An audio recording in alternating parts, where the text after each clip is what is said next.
The smile-haunted palace.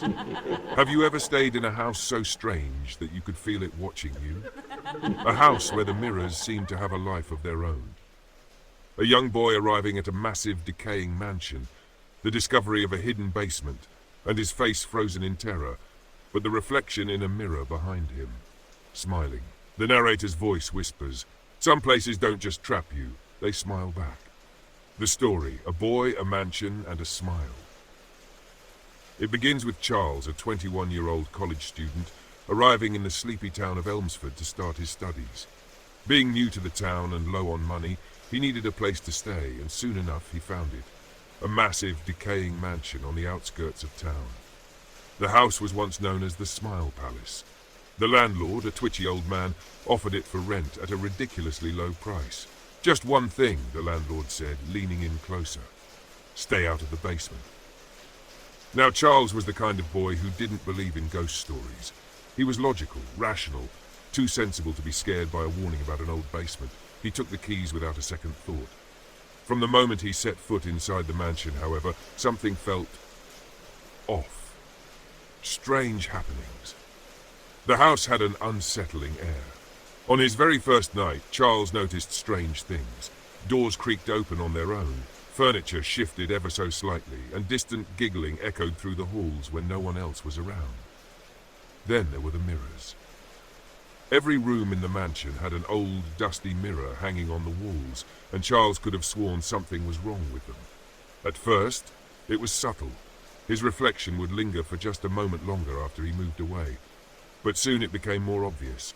His reflection started smiling at him, even when his own face wasn't. Charles told himself it was just his imagination, the result of a tired mind and the strange aura of the old house. But day by day, that smile in the mirrors grew wider, more unnatural, like it knew something he didn't. The forbidden basement. One rainy night, Charles couldn't sleep. As he paced around his room, his foot struck something strange, a bulge in the floor beneath the rug. When he pulled the rug aside, there it was, a wooden door with a rusted lock. The basement. At first, Charles hesitated, but curiosity won over. He found the key on an old dusty shelf and decided to open the door. The hatch groaned loudly as it swung open, and a gust of icy air rushed out from the darkness below. A faint sound echoed from the depths, soft, childlike giggling. Torch in hand, Charles descended into the basement. The stairs creaked beneath his weight as he stepped deeper into the cold, musty darkness. At the center of the room stood a massive mirror, taller than any he had seen before. Something about it drew him closer, like an invisible hand pulling him in. And then he saw it. His reflection, grinning, wide and unnatural. But this time it was worse. His reflection wasn't mimicking his movements. It was standing perfectly still, smiling at him, on its own. Then the reflection spoke. "You shouldn't have come here." And before Charles could react, it stepped out of the mirror. The smile takes hold. The thing lunged at Charles, dragging him toward the mirror's surface. He struggled, screamed, but in the blink of an eye, everything went black. When Charles woke up, he was back in his room. For a brief moment, he thought it had all been a dream. But the moment he looked into the nearest mirror, his blood ran cold. His reflection was already smiling at him. Days passed, and the house seemed to change. The walls groaned, the windows refused to open, and that eerie giggling followed him wherever he went.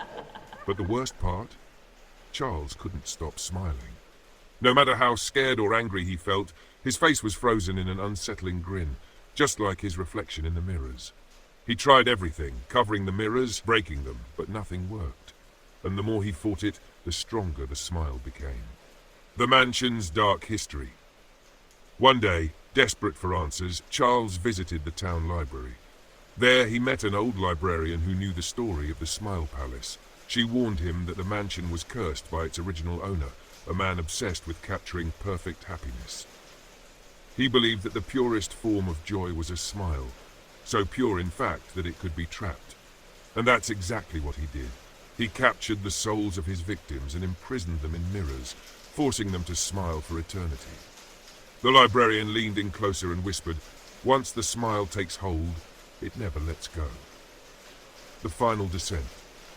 Determined to escape the curse, Charles knew he had to return to the basement and destroy the large mirror. If he could break it, maybe, just maybe, he could free himself. Armed with a hammer, Charles descended into the basement one final time. The air grew colder with every step, and that maddening giggling echoed all around him. When he reached the mirror, his reflection was already waiting for him, grinning wider than ever. Charles raised the hammer, ready to shatter the cursed glass. But before he could strike, the reflection whispered, "It's too late. You belong here now." Suddenly, the mirror shattered, not into shards, but into swirling shadows. Out of the darkness stepped countless figures, their faces twisted into wide, horrifying smiles. They surrounded Charles, their laughter filling the air. Before he could scream, the shadows consumed him. The final twist. A few days later, the landlord returned to the mansion, hoping to collect his rent. The house was silent, eerily so. When he entered Charles's room, he noticed a new mirror, one he didn't remember placing there. Curious, he leaned in closer, and there, trapped behind the glass, was Charles. His eyes were wide with terror, but his lips were frozen in an unnatural grin. As the landlord stared in horror, Charles's reflection leaned forward, his grin widening.